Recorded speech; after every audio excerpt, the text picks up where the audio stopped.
Hello, hello, hello, hello, hello, hello, hello, hello, hello, hi. Hello, hi, hello, hi. Welcome back to the Agostinho Zinga Show, episode number 761, with your host, Agostinho Zinga, and this is episode number 761 of the Agostinho Zinga Show with your host, Agostinho Zinga, and I hope you're doing well wherever this lovely podcast, this lovely stream, this lovely show may find you. I hope you are doing swimmingly well. How am I? All good, all things considered. I cannot complain. Let me lower this camera just a tiny bit, but I'm feeling good. I'm feeling fine. I'm feeling fresh. I'm feeling good. I'm feeling fine. I'm feeling fresh. I'm feeling good. For those of you that have been keeping an eye on my flipping, ongoing tech issues, you would have seen an issue I had previously. But for those of you who haven't been keeping attention to it, you wouldn't have seen anything.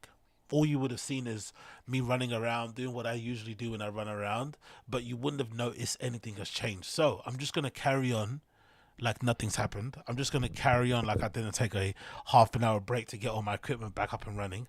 And I'm just going to carry on like nothing actually happened. That's what I'm going to do. I'm going to act like nothing ever happened because guess what, bitch? Nothing actually happened, okay? That's the reality of the situation. Nothing actually happened, so that's exactly how I'm going to flip and act, okay? That's exactly how I'm going to act. But for those of you who are tuning in live, I appreciate you. For those of you who are going to listen to the show after the fact, I appreciate you also. Thank you for being here with me. It's always a pleasure. Never, ever, ever, ever a chore. So I'm always grateful to have any kind of audience on here because I know how, I know how strict I am with my time. I know that I don't like to entertain nonsense. I only like to kind of check out stuff that I'm actually enjoying. So the fact that you guys check out the stuff that I'm doing, even though, there's many other things you should be flipping doing and hanging out and enjoying, I'm obviously hopeful and happy that you're here. I'm hopeful and happy that you're here. So first things first I want to talk about, right? First things first. I'm getting annoyed by this because I've just seen it on the timeline. It's probably not something I should care about or bother about in the wider scheme of things. But because it's currently in the timeline, I feel like I have to comment on it because it's really getting on my nerves, right? Have you guys seen this? Have you guys seen this? Please let me know if you guys have seen this because this is literally, let me actually make this a little bit bigger so you can kind of see it a little bit. There we go. And then let me stretch it out a little bit here. Okay, cool. It's getting a little bit dominant, right? Actually, you know what? Let me put this. Where's my phone? Actually, let me actually get rid of this, and let's actually just stretch this out so it's get where it needs to get to. Okay, boom. There we go. So, not too sure if you guys care or what's going on here, but I've been really annoyed by this current conversation that seems to be existing around sneakers of the year. I know the sneakers of the year thing is definitely a personal choice, right? It's a personal preference.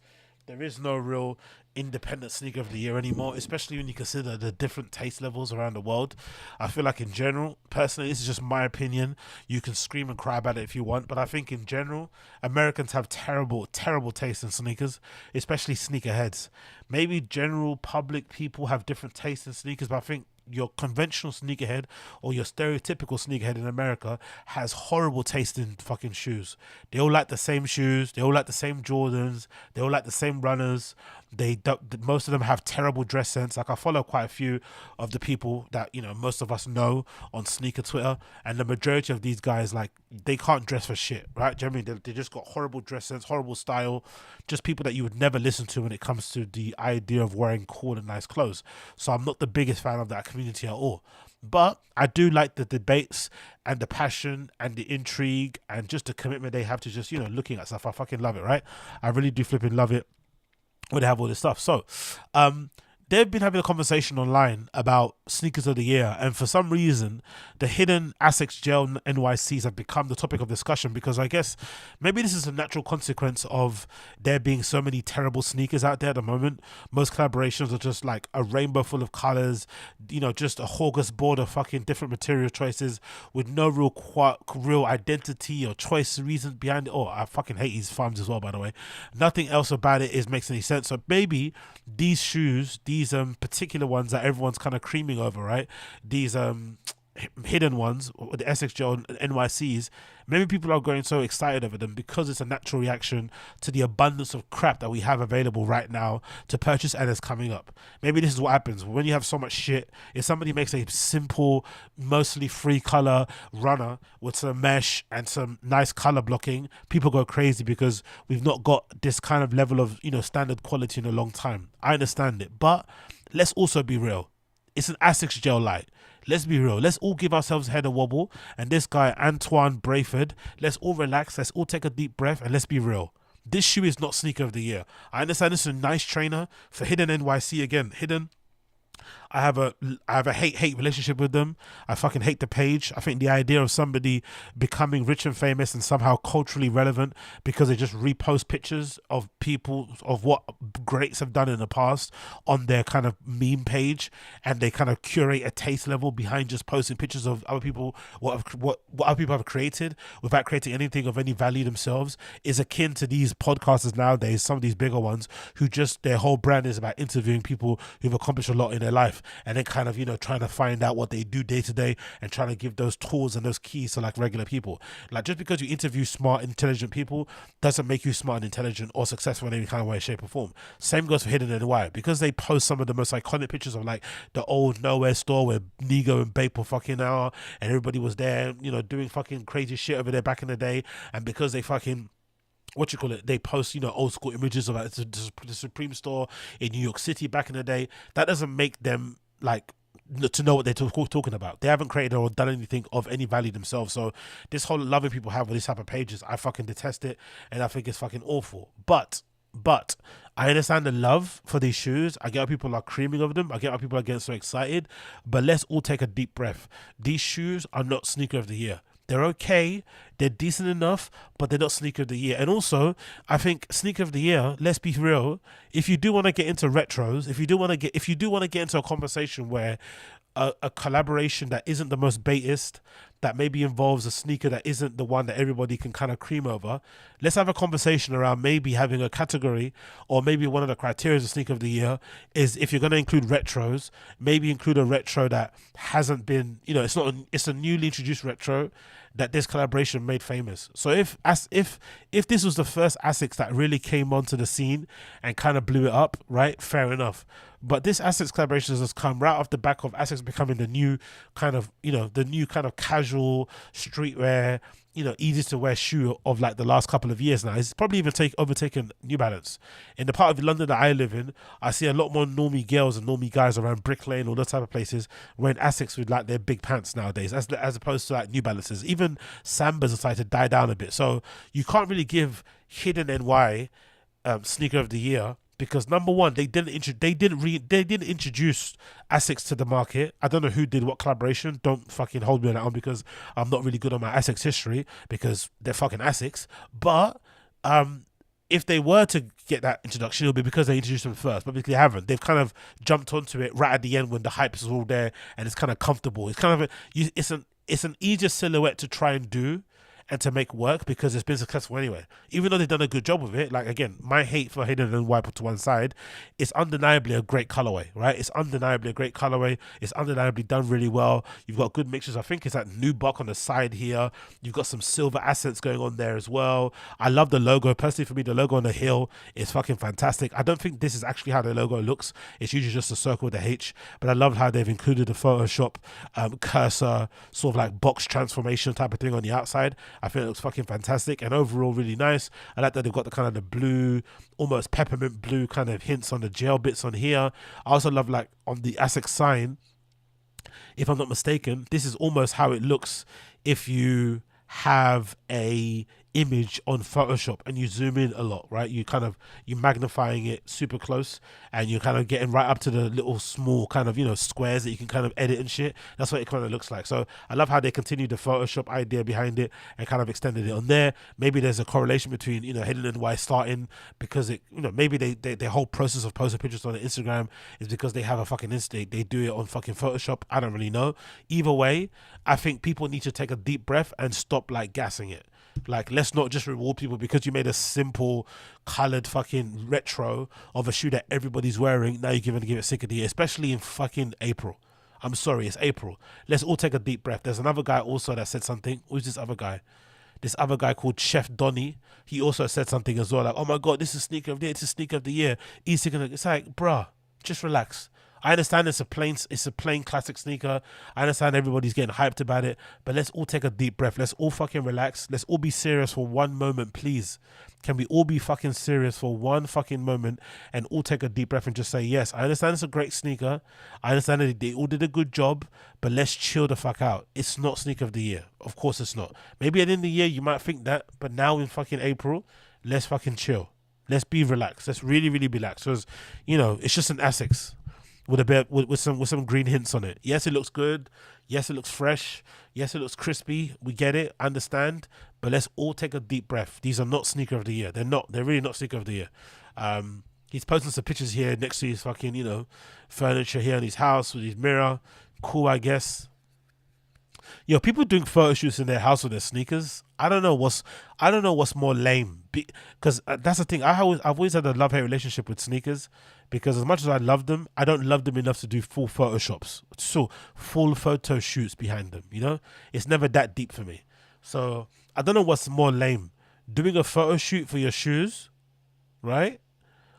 Or just owning more than 2 pairs of shoes in the first place. I don't really know what's lamer.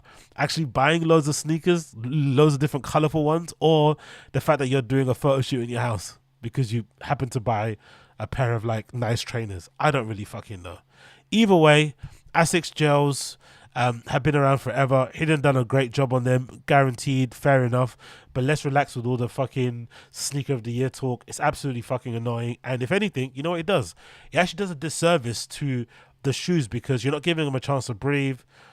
When there's actually a chance for us to see what sneaker of the year is, we're not gonna want to give it to them because of all the fucking unnecessary hype that's been added to it. So you actually don't actually help them by, you know, gassing the thing up, in my personal opinion.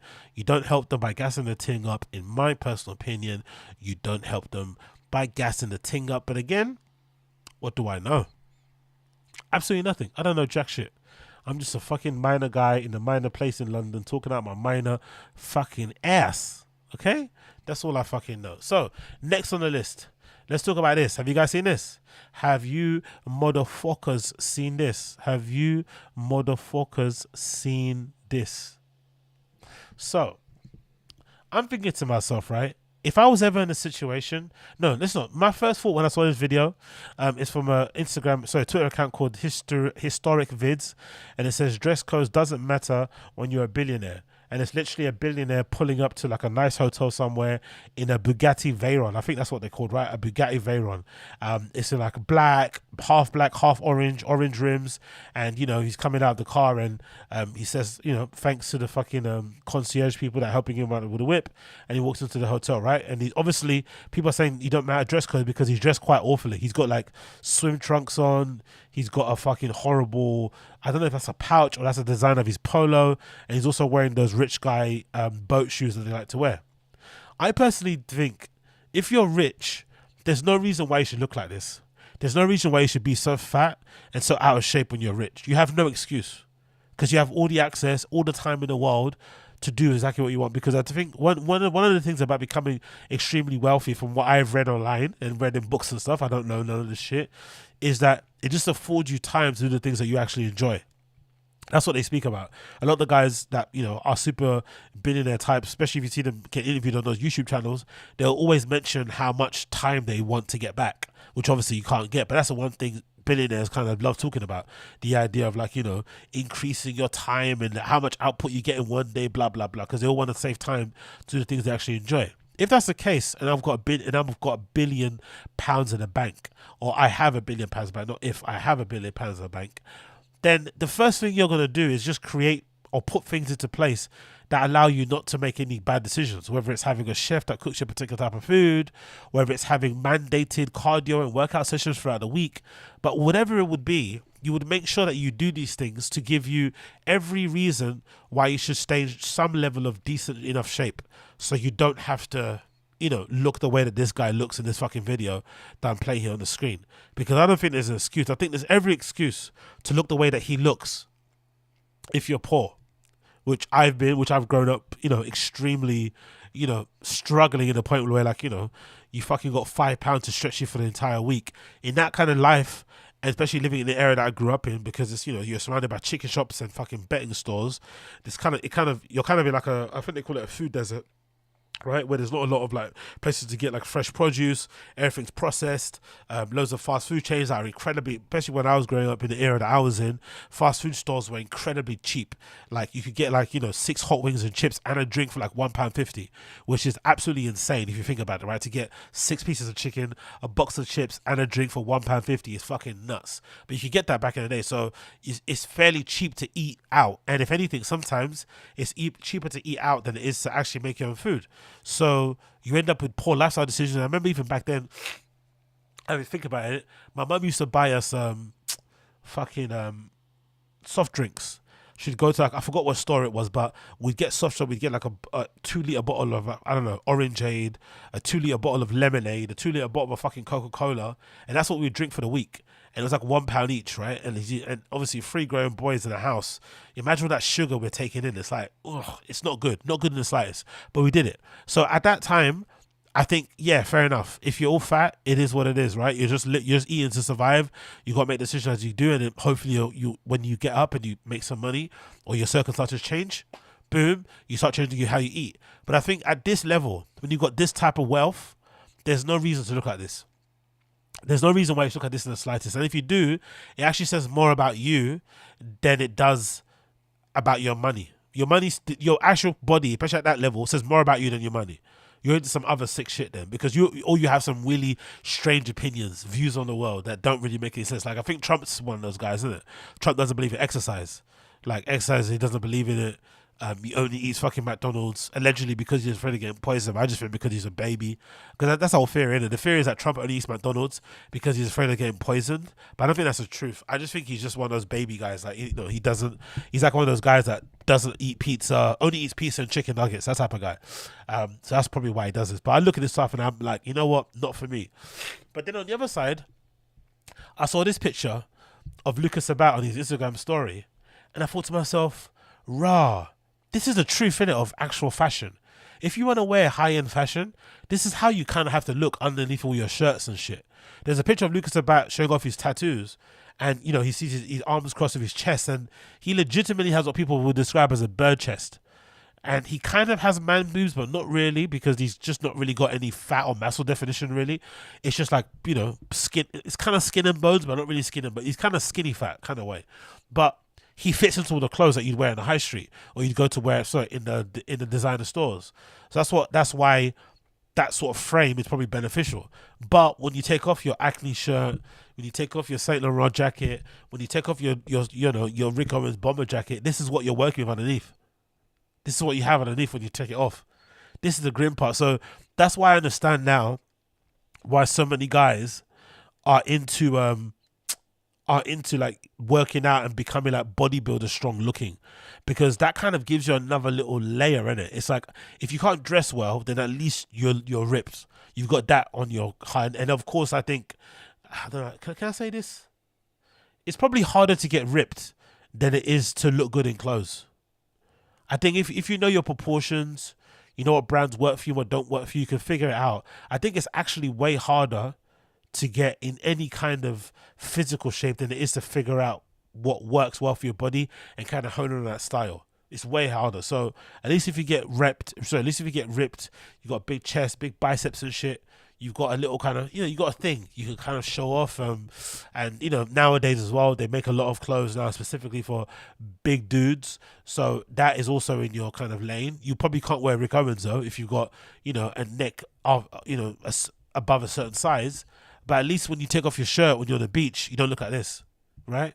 What's the point of having all the great clothes in your wardrobe when you've got a chest like that? Like, it's just no point. Even the tattoos don't look as badass as they should do, because his chest is like this. But also, if you did start working out a bit, instantly the shirts and the shirts wouldn't look good anymore. They'd be super tight, but the tattoos would look more badass. So it's a to and fro. You have to decide what you want, what you're willing to give up, what you're willing to sacrifice for the love of the game. That's what you have to do. You have to be willing to figure out what you're willing to sacrifice for love of the game. How badly do you really want this? How badly do you fucking really want this? And then you kind of go from there. That's basically what you have to do. But you know what? What do I know? What do I bloody know? So let's talk about the main topic of today's podcast. J. Cole's record 7-minute drill. Now, I'm not surprised that J. Cole did reply so quickly to Kendrick Lamar's verse on the Future and fucking Metro Boomin track. I didn't want him to reply this quickly. I would have always preferred to have heard Drake. But considering Drake is still touring, it made sense for him to do so. And obviously, J. Cole's got an album dropping soon. So why not kind of jump on that and obviously reply while you got the time and kind of go from there. So that's completely understandable. And I'm also agreeing with this conspiracy theory, or with this narrative that exists now, that Drake has a much harder job competing with Kendrick or clapping back at Kendrick than J. Cole would have, because Drake now has to go at so many other people. He's not just attacking. He doesn't just have to respond to Kendrick. He has to respond to Future. He's got to respond to Metro Boomin. He's got to kind of respond to Travis Scott. Even a Nav meme that exists at the moment. He's got a lot of people he has to kind of clap back at, and even Rick Ross as well, I think of. So the Drake thing is a little bit of a. It's going to take a while for him to kind of figure out how to do that shit. But the J. Cole one, I completely understood why he did it. And from what I've heard so far, I think it's a pretty decent introduction into this back and forth that's probably going to go on for a while. You would imagine so. Because I think they've both got time to do so, in Kendrick and J. Cole. And I don't think it's there's any kind of real animosity there. So it's never going to go super, super, super deep. I don't feel so. But what I did enjoy about this, J. Cole reply back to Kendrick, was that it threw up a lot of interesting questions that I've always thought about when it comes to Kendrick. And I've always kind of, kept to myself because I didn't want to, have to hand in my black card, because, some people like have this association or this kind of infatuation with Kendrick to the point where if you say anything bad about him, especially being a black person, people start to look at you as if like you're not actually black. So I don't want to, I don't want to fucking get into that whole territory, that whole debate, but I thought it was a really good clapback. So it starts off the opening chorus, light work like his by the way, the beat and the chorus, fantastic. I think that's one thing that's, I won't say it's changed in battle rap, but I think nowadays when it comes to diss records, you have to be mindful of also making a good tune. It has to be decent enough that people want to replay it, not just a diss record, but as a record that can play in the clubs, a record that can play in your radio, in your car and shit. You have to be conscious of that. So I like J. Cole's ability to be like, okay, cool, I'm going to clap back, but I'm also going to make it fun. I'm also going to make it a bit of a bop. The production on it is fucking crazy. T-Minus and Conductor went off. Absolutely love it. So it starts off saying this. Light work like it's PWC. It's a cold world. Keep the heat under your seat. I got a phone call. They say that somebody dissing. You want some attention. It's going to come with extensions. My dog like say word. He on bullshit. He itching. Done putting so much work in these streets. He got pension. I told him chill out. How I look having a henchman. If shots get popping, I'm the one doing the clenching. Ooh. If you think about the Central C connection on the tape and stuff, whatever. I came up in the Ville, so I'm good when it's tension. He's still doing shows, but I fell off like the Simpsons. Yo, J. Cole, come on, bro. Come on, man. J. Cole's reminding you, look, that guy's still doing shows, bro. He needs to do these live gigs to pay his fucking bills. Don't get it twisted. He's not doing these shows out of the charity of his, from out of the charity of his own heart. He's doing these shows because they pay well, and he still gets out there and he has to kind of keep that mortgage payment up, put his kids through private school and shit. This is why he's doing them shows. But you say I fell off. I don't even have to do as many shows as him. But I'm the one that fell off. All right, cool. Your first shit was a classic. Your last shit was tragic. I'm not sure if I agree with that one. That's the only thing that I was looking at. I was like, you know what? Do I actually agree with this assumption that Kendrick's last album was tragic? I'm not really too sure. Again, am I the biggest Kendrick Lamar fan in the world? Probably not. But would I say it's tragic? I'm not really too sure. Mr. Morale and Big Step. The thing is about it though, have I listened to it again since it dropped? No. I'm not going to lie. I haven't listened to it again. Wow, look at the gap in sales between Damn and fucking Mr. Morale. Fucking no, it's been a while, innit? So I haven't listened to Mr. Morale and the Big Steppers again since it dropped. I'm not gonna lie, I've not listened to it a single day in my life since it dropped again. So maybe that's the point that he's trying to make. I'm not really too sure. So let's go back again to the thing. He says, your first shit was classic, your last shit was tragic. I would definitely agree with that. The first album that Kendrick dropped was that To Pimp a Butterfly, right? The first official one. No, it wasn't. Oh shit, Cookie Mad. Okay, Good Kid, Mad City was definitely the best for sure. That's the one with the in front of the no. So To Pimp a Butterfly is the one in front of the White House. Cool. And Good Kid, Mad City is that one. All right. So I would definitely agree with that probably. Especially as the first introduction, does a good job in terms of storytelling and laying the groundwork what he's gonna do going forward. Fair enough. Fair enough. Your second shit put niggas to sleep, but they gassed it. To Be a Butterfly. Yeah, To Be a Butterfly. Was that the one? Hold on. Is that the one I'm thinking about? Because if this is the one, this is going to be a good story. Where's the track? Let's see the track listing. Is this the one I'm thinking about? Yeah, it is. It is that. Okay, cool. I got a good story there. So, Kendrick Lamar, To Be a Butterfly, also features a track, Alright. We gonna be alright. I said, we gonna be alright. And obviously King Kunta, yeah? And these two songs were like black people anthems for like that summer or maybe that 2 years of that time. And I remember going to a particular party in like South London, and I went to like this rave somewhere in South London, and it was full of like what I'll describe as like, let's say, black hipster intellectual types, right? And I fucking hate them, right? Personally, for me, like they're always quoting some fucking new wave fucking activism book that they're all fucking creaming over. They have the worst opinions about everything. They all smell like patchouli. They fucking, they rub fucking crystals under their armpits when they're black, and they know how we sweat. You know what I mean? You shouldn't do that. We can't rub our armpits with crystals. We have to spray ourselves with aluminium lace deodorant. It just is what it is. We're just built different. But whatever. They're just a mess. Like I detest those types, right? I detest because they're the ones that would like try and call you out on your blackness based on some arbitrary stuff. So I see a room of these people at this party, right, and they're all going crazy for when the King Kunta and Alright drops. And I remember standing there being so like hate filled and feeling like such a contrarian. I was like, you know what? Fuck all this shit. I'm not gonna join in with these guys. Even though I like the song and I thought the album was good, I felt like they were just gassing it too much. So I just stood at the side. Like my face just like stone faced. I had the fucking Andres Piero face, right? And then someone came, and people jumping around like singing the chorus, and somebody like grabbed me, oh my god, at the chorus, shaking me, and I was like, and they're like, and then they looked at me like with a side, like with a confused face. I was like, oh, who even is this? Who is this playing? And the look of disappointment in their face was so gratifying. I was so happy to just ruin their hype at that little moment. I was like, who the fuck even is this? And they're like, he doesn't know. He doesn't know who Kendrick is. I was like, yeah, I'm just going to act like I don't know just to annoy you. And then at the end, when they described who it was, like, oh, it's all right, isn't it? It's all right. And they were so disappointed. But I just felt like there's just too much gas put on that song. So I had to kind of, quell it a little bit, be a bit of a hater. It kind of is what it is. But to say that it was gassed up is a little bit of a stretch, in my opinion. It was good, but a little bit of a stretch. Let's continue. Your first shit was massive, and that was your prime. So we're gonna say, what's the third shit? Good Kid, Mad City. Oh yeah, you say Damn was the prime, baby. Damn was maybe the most. That was probably that took him international. That's what probably took him to the next hill, like festival wise, maybe. Who knows? Let's continue here. I was trailing shit. I was trailing right behind you. No, I was trailing right behind, and now I'm just hit mine. And now I just hit mine. Now I'm front of the line with a comfortable lead. How ironic. Soon as I got it, now he wants to something with me. Well, he caught me at the perfect time. Jump up and see. I thought this was really, really good.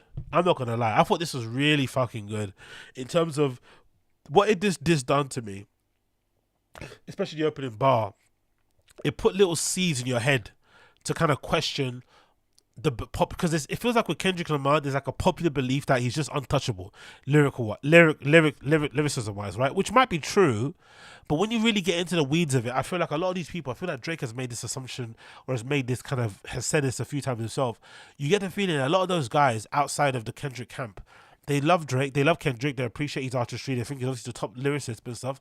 But a lot of them kind of, they almost despise him because he's able to get away with doing the whole disappear for 4 years, disappear for 5, drop an album. You know what I mean? It's a bit, he takes too long of a break. He takes too long breaks to be considered an elite in that level. Because I think they probably think to be up there and be rated as the #1 guy, you not only have to be lyrical, you don't have to put out great bodies of work, but you also have to be super active.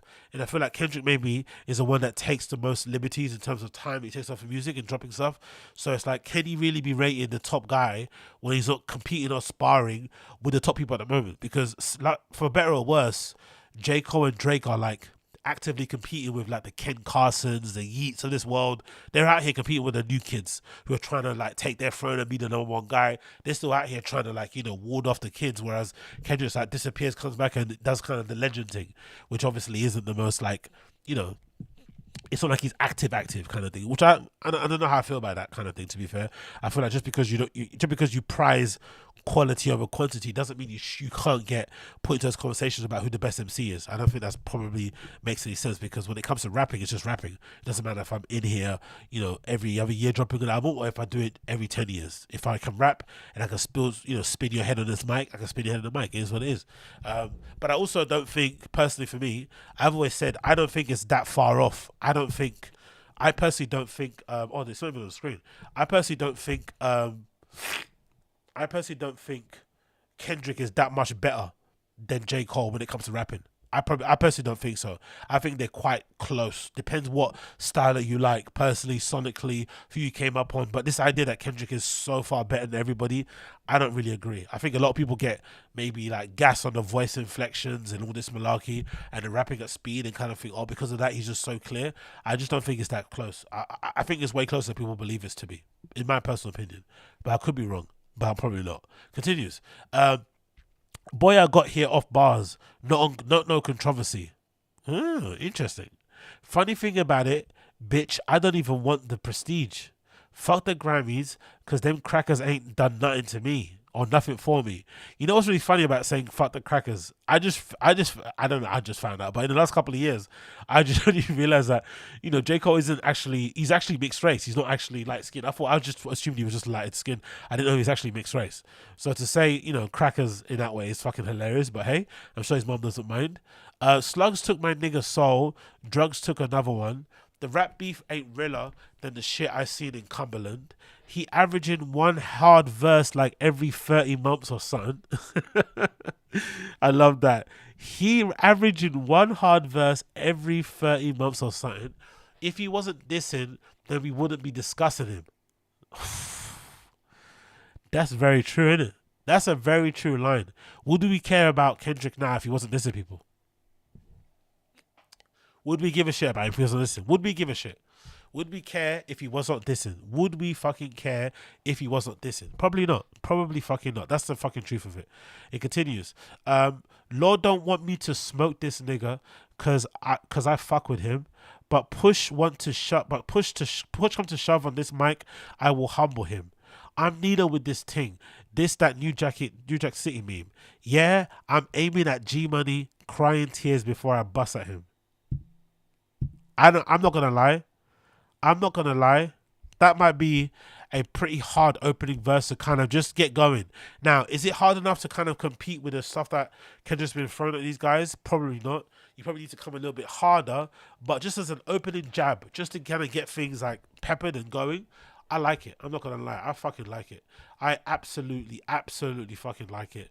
And obviously it continues on again with the verse. We got another verse here. Second one. Same with the chorus. We got another one with the second one over here as well. I got mixed feelings about these fucking rap niggas. It's over for that cap. We official cap peelers. 2-6. We don't at niggas. We get at niggas. Shoot at nigga. Lights out. Yeah, my dogs. Stat fillers. Stat stuffers. Triple double. Get your ass black duffled. Body bag. Cold World, your instructor for Pilates class. Get a nigga stretched if I feel the disrespect. Ooh, this is a bit no Diddy-ish, isn't it? This might be a bit no Diddy-ish. Cold World, your instructor for Pilates class. Get a nigga stretched if I feel the disrespect. What do you mean by that? What do you mean by that? Your arms might be this. I love this, right? Your arms might be too short to box with a god who live his life without pressures of a constant facade. That's what I mean, bro. A lot of these guys don't respect Kendrick because he doesn't spar as often. Who lives his life without the pressures of a constant facade. I pray for peace, but if a nigga cease these positive vibes, a Falcon 9 inside my pocket, bitch, this rocket gon' fly. Now it's popping outside like the top of July. My text flooded with hunger for a toxic reply. I'm hesitant. I love my brother, but I'm not gonna lie. I'm powered up for real. That shit would feel like I'm swatting a fly. 4 albums in 12 years, nigga. I can divide. Cold world. Cold world. Shit. If this is what you want, I'm indulging in violence. Put pictures in my home. Aim the chrome at your eyelids. Fly pebbles at your dome. We stone temple pilots. Come on, bruh. Come on, man. Cole is nasty. Cole is nasty. This is merely a warning shot to back niggas down. Back in town where they whipping work and trafficking pounds. My jack jumping bout a rap making blasphemous sounds. Switching sides like a tassel on a cap on the gown. Talk about Rick Ross there. I'm fully loaded, nigga. I can drop 2 classics right now. Don't play with Cole, man. Don't play with J. Cole. Don't play with J. Cole. That's all I ask of you. Don't play with him. Because if you play with him, look what happens. Don't play with J. Cole. You play with J. Cole, look what fucking happens to you. Do not play with Jermaine Cole. Please do not play with Jermaine Cole.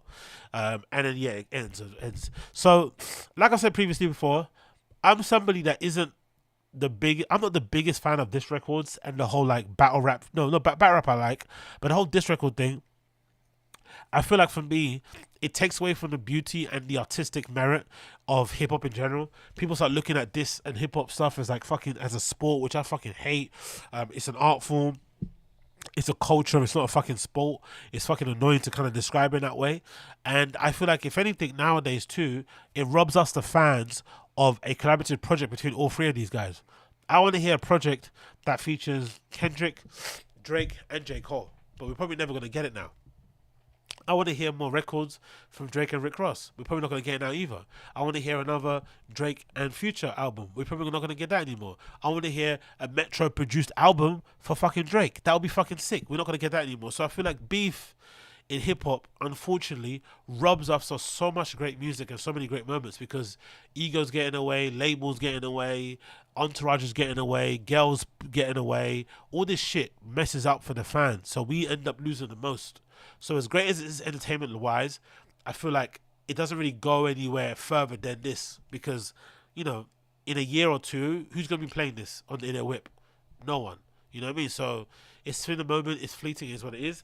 And if anything, the other thing I don't like about it too, is that I hate the fact that people only get active, only get passionate, only get interested in talking about music when it comes to diss records.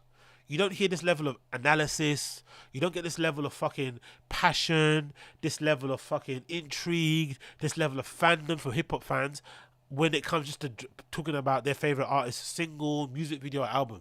It's only when it disses somebody, people start, digging into lyrics and who produced who, what, putting things together. That's the only thing that I fucking hate about it. I wish people would have this level of, passion and shit when it comes to just, the music in general, because I think that might actually elevate the music, especially nowadays when this stuff is kind of plateaued a little bit, because nowadays hip hop isn't the number one listened to genre in the world anymore. It kind of fluctuates all the time, but I feel like a lot of that has to do with the fact that the fans, what happened there?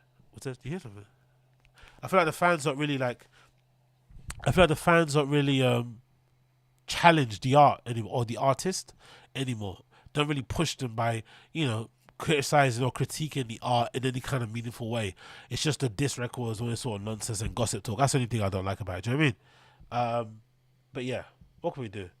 What can we do? What can we do? It kind of is what it kind of is. It kind of is what it kind of is. Actually, you know what? I need to quickly blow my nose here because I'm actually sounding like a fucking sailor right now. But hey, what can we do? If you're enjoying what you're seeing, you see what you like what you see, make sure that you smash that like button down below. That'd be greatly appreciated for me also. Please make sure you do that.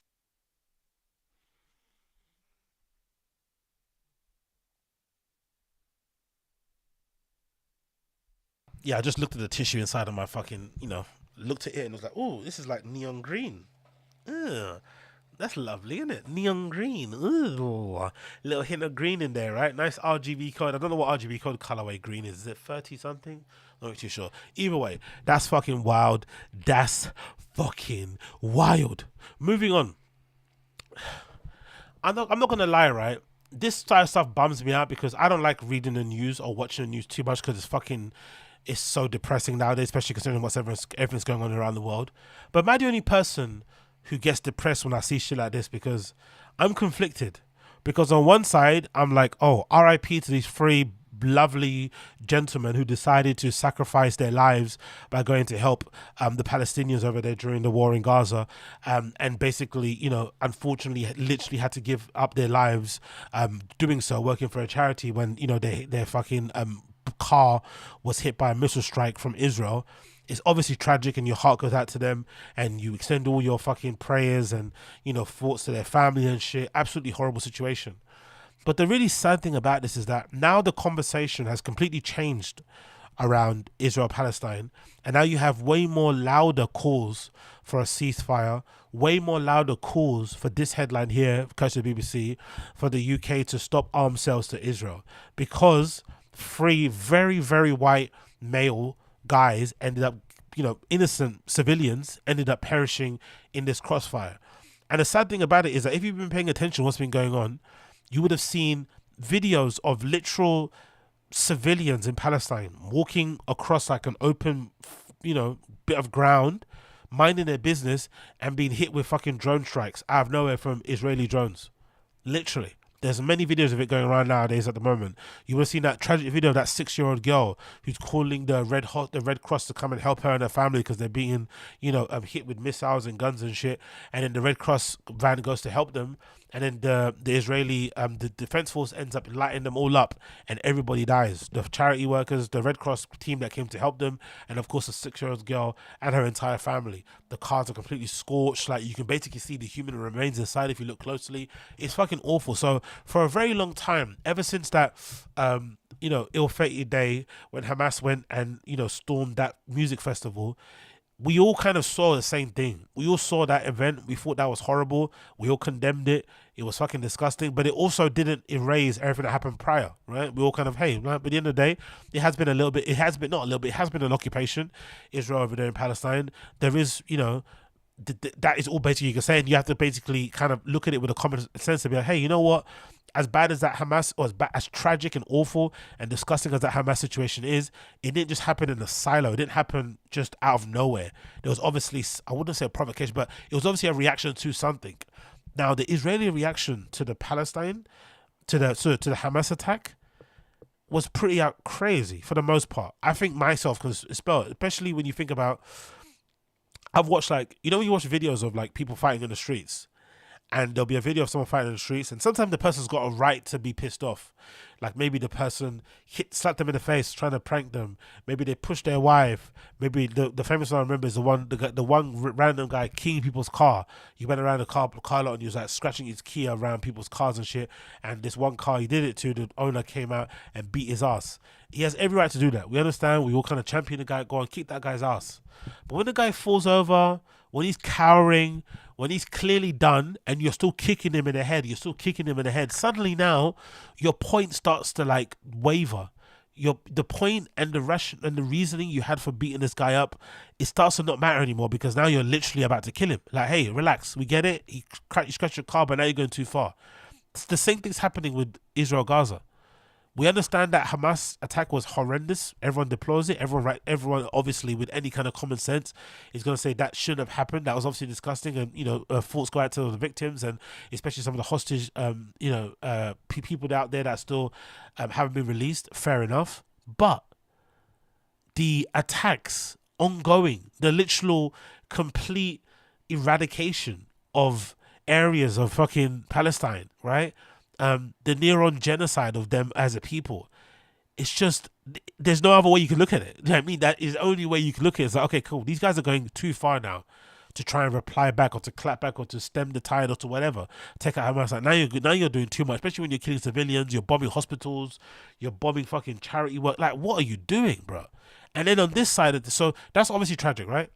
But then for some reason, nobody gives a shit about that stuff until it involves free white people. Now suddenly everyone's awake, and now suddenly everyone wants the UK or putting pressure on Rishi Sunak to stop arms deals or to stop the sale of arms to Israel, and now that's become a topic of conversation. So even though one side of me is like, hey, this is, I guess the conversation being here is a good thing anyway, because it means we're getting closer to a ceasefire than probably would have done beforehand. But it is unfortunate that it has to be this type of image for us to for the wider public to start caring, or for things to actually change. It has to actually affect like white faces. Then suddenly it becomes a whole completely different story. That's the only real tragic situation about this sort of stuff, and it's sad because there's three victims here with three families, with three different families, three different sets of friends, colleagues who are going to miss these guys terribly. Lives are going to be broken forever because these guys decided to pay the ultimate price, or decided to put their lives at risk basically, and their lives did unfortunately come to an end by going to such a war-torn place to go and help people who were less off than them, which they didn't have to do, but they did it anyway, knowing all the risks that were involved. So these guys are heroes, clearly, for what they've done going over there in the first place, because I know I couldn't do it.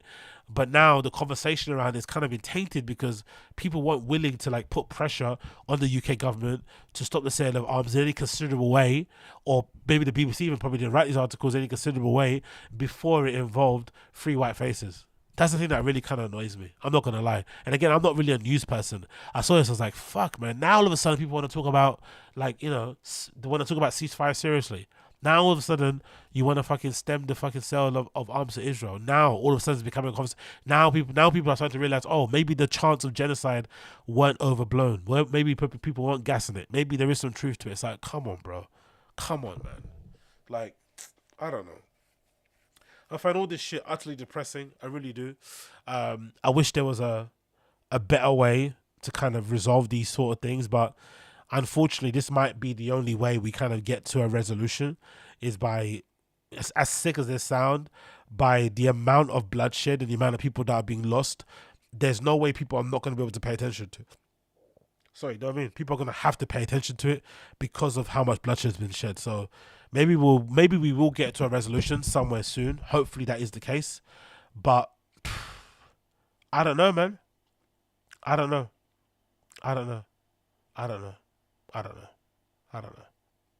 I really don't know. But yeah, thoughts and prayers go out to everybody that passed here. I'm going to quickly read this article. 3 Britons killed in a strike on Gaza, aid workers named. 3 Britons have been killed on an Israeli strike on aid workers in Gaza. John Chapman, 57, James Henderson, 33, and James Kirby, 47, were among the 7 central kitchen workers killed on a Monday strike. Mr. Kirby's family said that he will be remembered as a hero, and they were incredibly proud of who James was as he achieved. Prime Minister Rishi Sunak said the deaths appalled him. Israel said the strike was unintended. Yeah, right, unintended, you fucking cunts. There's no such thing as unintended strikes anymore because of the technology that's involved. There is no unintended strikes. There is none. This is nonsense. They said it was unintended. Sorry, let's go here. British nationals were working for the Dorset-based Solace Global as part of the WCK security team. They were travelling with a convoy that had just unloaded more than 100 tons of food aid brought to overseas, according to they just gave out food, bro. They just gave out aid. They just gave out food. They were just giving out food, and they lost their lives. All 3 vehicles of the convoy were hit while leaving the warehouse at Deir al-Bala, south of Gaza City. Mr. Kirby, who was born in Bristol, had toured Bosnia and Afghanistan with the British Armed Forces before moving into the work of a security consultant. James was always willing to lend a helping hand to anyone, even in the face of senseless violence. James lost his life trying to save others. He will never know what a void he was left. Our family will never be the same. As well as the Free Britons, Australian national Laswami Frankom and post-national Damian Sobol and Palestinian Safedin Isam Ayad Abu Tas and US-Canadian citizen Jacob Flickering were also killed. Arrangements are being made to transport the bodies of the 6 foreigners to Egypt via the Rafah border crossing. Paying tribute to the victims, WTK Chief Executive Erin Gore said that she was heartbroken and appalled at the beautiful lives lost in the attack. The charity's founder, celebrity chef Jose Andres, said the victims were angels and called. That's his. I didn't know that. So that's Jose Andres. Yeah, he was doing a lot of great work during COVID, isn't it? I remember he was posting some sick videos during COVID, like going around helping tons of people around the world and shit. He did quite a lot of cool stuff during COVID. I'm not gonna lie, when it comes to handing out, food and shit and making sure people were fed, like homeless stuff and all this other things. I think it was during the time as well when food banks were a big thing as well during COVID. Yeah, so big up Jose Andres. Humanitarian aid for Gaza has been plunged into doubt after WCK, a key provider of aid, suspended its operations in the region. The strike has received international condemnation. The UK is summoning an Israel ambassador over the deaths, the first time this has happened in 12 years. Prime Minister Rishi Sunak demanded an investigation in a call with Israel PM and Benjamin Netanyahu. Mr. Sunak said on the call that far too many aid workers and ordinary civilians have lost their lives in Gaza and the situation is increasingly tolerable. But that's the thing though, it's not even like, that's actually a point I never considered. It's not that a lot of civilians are dying, which is terrible. It's aid workers. Like, loads of aid, maybe in the hundreds, have died. Aid workers, people literally going there to help Palestinians, and in some cases help Israelis, are losing their lives over there because of direct hits from like Israeli fucking defense force. And I'm not too sure if this is like individual people who are going rogue in the Israel Defense Force who are just like crazy, or if it's just a call from the top to say, look, anybody that you see, take them out. Do you know what I mean? Like we wanna basically break everyone's morale, because you would imagine if you live in Palestine and this is happening and you know your aid is getting disrupted and people who are meant to give you like charity and food and shit are getting killed left and right. It's not going to give you any hope for the future, innit? It might actually dissuade you from actually picking up arms and challenge them, because they're thinking, hold on, if they're killing and we're not willing and don't give a fuck about killing British nationals, like actual white people, then I have no hope. Do you know what I mean? Maybe that's the point of it. Maybe it's a kind of an intimidation tactic. But either way, like this ain't gonna last too long. They can't be just, you know, recklessly killing random British people who are just trying to help, because soon it's gonna completely change the conversation and the tide around everything that they're doing over there. You would imagine so, but you know, maybe they don't give a fuck. Who knows? Labour leader Keir Starmer described the airstrikes as outrageous and unacceptable and called for humanitarian workers to be protected, international law to be upheld. The scale of the attack prompted former National Security Advisor Lord Peter Ricketts to tell the BBC that the UK should stop selling arms to Israel. I think the time has come to send that signal. I think there's an abundant evidence now that Israel hasn't taken enough care to fulfill its obligations on the safety of civilians. Lord Ricketts said halting arms sales would send a powerful political message that might spark debate about the US following suit, which would be a real game changer. Israeli Prime Minister Netanyahu released a statement on video on Tuesday in which he said Israeli forces were behind the tragic attack. The Israeli Defense Force said it was conducting a thorough review into what he called a tragic incident. Tragic incident, my fucking ass, man. In a separate statement, IDF Chief of General Staff Herzi Halvi said the strikers for the misidentification of the not carried out and the intention of harming WC aid workers. But WC Chief Gore said the strikes were targeted attack by the IDF, the convoy traveling in a deconflicted zone. So they were traveling in a deconflicted zone and had flagged locations to the IDF. Deconfliction is a system allowing aid work. Yeah, the aid workers getting killed in a deconfliction zone is just fucking depressing. But you know, maybe this will push us closer and closer to a ceasefire, because this is probably the only way that things are going to end any kind of, you know, in a nice way for both sides, I think. But still depressing, still doesn't really fill me with any kind of hope for the future, to be completely honest, because this also to me feels like a natural consequence of war.